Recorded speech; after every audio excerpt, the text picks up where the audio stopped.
Good morning, and just thought I'd do a short little VE Day reflection for you today. Wasn't really planning on it, but I hope you find this a helpful one. It's a bank holiday. I don't know if it's making an awful lot of difference to an awful lot of us. We're still in lockdown.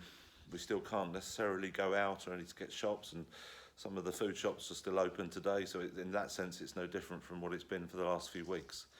But today we already remember what we celebrate in terms of victory today. Victory in Europe, VE Day. I've already just been watching on the TV the red arrows flying over London.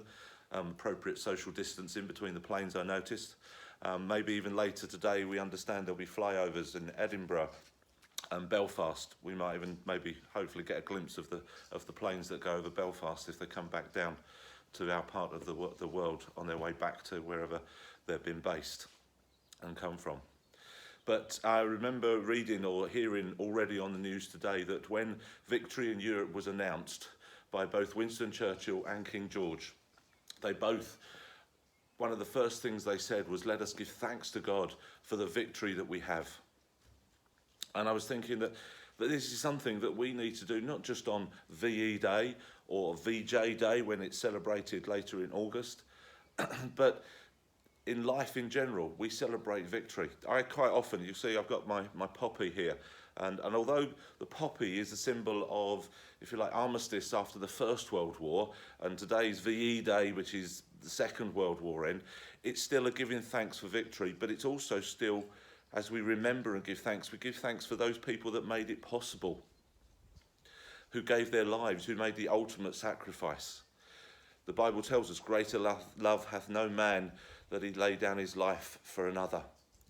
And there's poppies on my desk pretty much most of the time. I do get new ones each year, but you know, it's good to have one there just as a reminder. And also on my desk is the cross.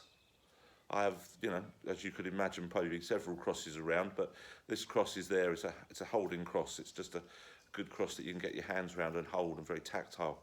But the cross, in a sense, is like the poppy. It reminds us of a victory that we have through the laying down of, in this case, a life. And we live in a world, that, yes, we're in lockdown, yes, circumstances are different at the moment, but we live in a world that we have because of the victory that others have gained for us, because of lives laid down, lives lost. And quite often in remembrance, we say, you know, we need to live to make it worth their while, make the sacrifice worthwhile. We're citizens of this country, of this nation, of this land, and can enjoy what we do because of the victory that others have gained for us.